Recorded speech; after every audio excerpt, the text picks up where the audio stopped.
OpenAI declaring code red as the AI race intensifies. And Google threatens to unseat the industry's early leader.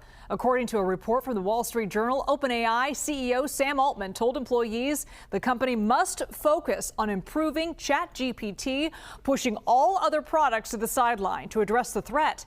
Last month, Google released an updated version of its AI model called Gemini. Some are calling it the most capable AI model yet. So let's bring in Jacob Ward, a technology journalist and host of the Rip Current podcast and author of The Loop, How Technology is Creating a World Without Choices and How to Fight Back. Jacob, always good to see you. So why is OpenAI declaring a code red? Or what are the competitive stakes here? Yeah, well, I mean, you can imagine the OpenAI workers coming back from Thanksgiving thinking they're going to coast right into the holiday. Yeah, and no. all of that being blown up when their boss drops this memo on them. Code red sounds like some sort of national emergency. It is not. It is a business emergency for this company. What they're worried about, of course, is, as you mentioned, Gemini is on the ascent. We've seen Google's user base grow up to something like 650 million monthly users after it released this new image generator. They are definitely catching up. And we saw people like Salesforce CEO Mark Benioff say, this is the one I'm going to use from now on. It's just so cool. It's so great. And that clearly has OpenAI panicking because, as you mentioned, they are the early leader. We've been using ChatGPT the way we used to use the verb Google. And so now they clearly don't want to be displaced here. So what is it about Gemini that's better than ChatGPT? What can it do that the other company can't? Well, so the industry benchmarks are typically things like, you throw it a big stack of trivia or a big stack of medical exam questions. You try and trick it into saying hateful or dangerous things and figure out whether it can steer the conversation back in a more great, a better direction. Yeah. But, all those industry benchmarks are theoretically what Gemini has now surpassed this chatbot on. But we don't care about that. I mean, we don't care about that. We care about, does it write funny jokes? Does it make cool images? And does it save me time? And ChatGPT clearly is still going to be able to do that. They just seem to feel that they need to adopt a new, or at least a more intense version of their strategy in order to get more of us using it. Google makes billions of dollars a year. OpenAI has yet to turn a profit.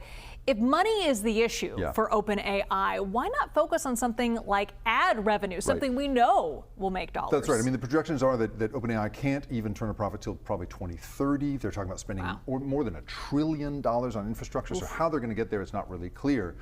But you're right? Why wouldn't you just go for advertising? Why wouldn't you do what Google has done, which makes huge money that way? Well, you'll remember like in the early days of Facebook, which nowadays makes all its money off advertising, Mark Zuckerberg was very reluctant to do advertising. He didn't want to mess with the product. He wanted to make the product irresistible first before he began bothering people with advertising.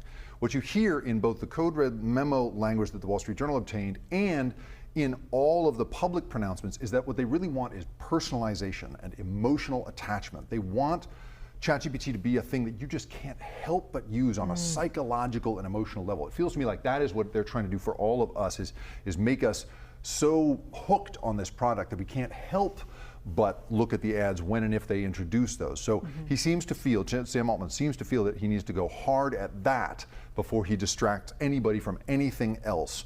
Make it as compelling as possible, make it irresistible. And a lot of these companies seem to be racing ahead when it comes to AI, but not Apple. It's interesting. Right. And there's a lot of speculation about why that is. But what do you think the strategy is here? Well, with Apple, I mean, you really cannot, as a hardware company, as a hardware company that if you make a mistake and then ship everything with a mistake in it, that's a real problem.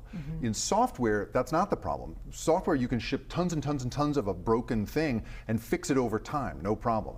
Apple is in a very careful business as a handset maker, and I think that they probably just don't want to mess with their brand reputation. So while, all of the common wisdom has been saying, oh, they're struggling to keep up and so forth, I don't know, they just feel to me like they're just doing what they do really well. They make gobs of money. They're not hurting for money. No, they're not. And if they partner up maybe with somebody like a Google, to get this out there in the future, they're going to be in a position to put it into all of our pockets instantaneously. So I just feel like Apple's one of these companies that doesn't have to rush in the way that a company like OpenAI, which has no clear path to profitability, really has to right now. So Apple's just kind of waiting to see what the best product is and maybe go with them. That's the vibe I get, why rush? They don't need to. They can sit back on their mountains of cash and just wait it out, and I think that's probably what they're doing.